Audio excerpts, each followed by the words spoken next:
Hi, everyone. Judge Andrew Napolitano here for Judging Freedom. Today is Thursday, September 22nd, 2022. It's about 11:15 in the morning here on the East Coast of the United States.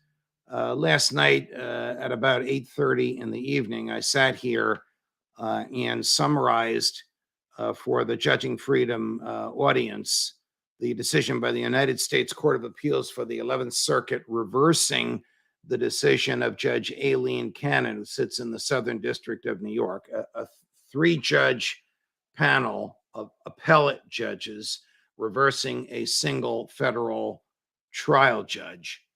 And I did so on the basis of my having read and studied the 29-page opinion that the three judges issued. I thought I would supplement that with some thoughts today.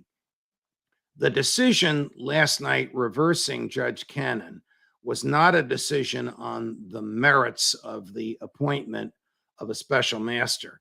The government has appealed that, but that is another appeal.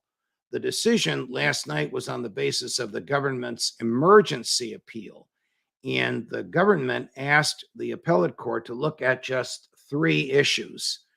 One, can the government use and examine and discuss the documents it seized from the former president's home that were either marked classified or which obviously contain national defense information? Two, here's my Chris. There you are, Chris. There you go. There you go, Chris. All right. Camera hog. Two, must the government share with former President Trump and his lawyers those same documents? Three, must the government share those same documents with the special master, federal judge Raymond Dearie? The government won on all three of those points. It also won on a fourth point, which strictly speaking was not on appeal. So first, the appellate court ruled that a trial judge effectively cannot interfere with a criminal investigation. Trial judges decide what evidence a jury hears in their courtroom. That's what that's what trial judges do.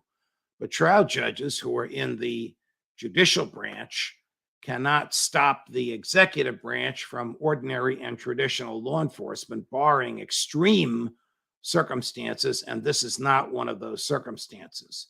So Judge Cannon was outside of her lane, a phrase that I and others have used to describe her opinion, preventing the government from looking at these documents. She used the word use, may not use the documents.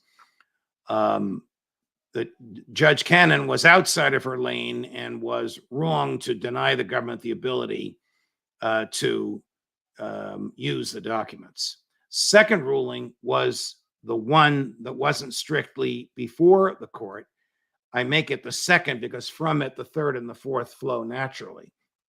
The second ruling was that there is no legal basis for the former president, to have had these documents.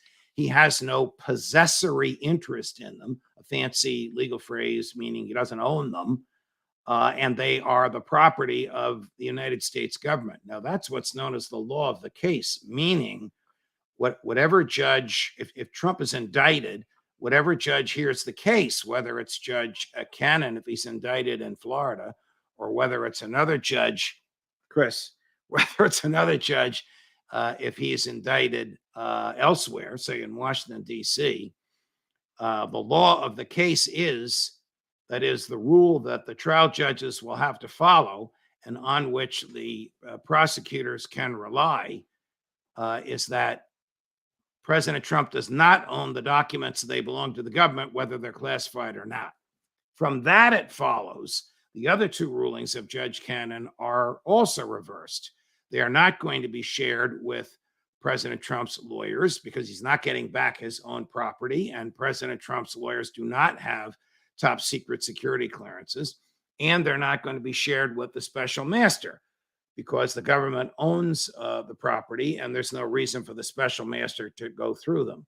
The 11th Circuit did not get into whether or not the special master has a top secret security clearance. He is a sitting federal judge who once sat on the FISA court, the Foreign Intelligence Surveillance Court. In order to get on that court, he'd have to have the top secret security clearance. So he once had it, but he hasn't been on the FISA court in a number of years. I don't know if he still has it, but it's moot after the decision yesterday.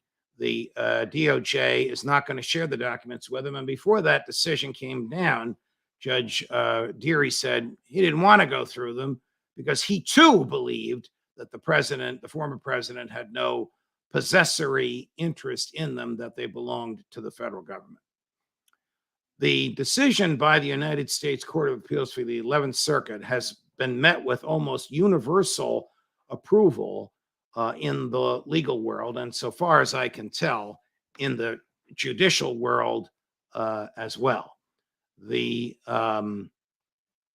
decision by Judge Cannon was so far afield from what federal judges normally do that conservatives, liberals, progressives, and libertarians criticized her for it. Even conservatives who are big government types, even conservatives who are strong presidency types, criticized her for interfering with a criminal prosecution in a way, Chris is still wanting to get in front of the camera here, in a way that federal judges ought not to do. So what happens now? Hopefully she'll be a little chastened and her rulings will be a little bit more mainstream. If not, if this keeps happening, well, the 11th Circuit can take the case away from her. The DOJ could take the case away from her too by indicting Trump somewhere else. If the DOJ is going to allege a conspiracy to take documents that he didn't have the right to take, and the conspiracy began while he was in D.C., then it could theoretically present this to a grand jury in D.C., which it's already impaneled, and ask them to indict him. If he's indicted in D.C., Judge Cannon is off the case. Wow. Now Chris has calmed down. More as we get it. Judge Napolitano for Judging Freedom.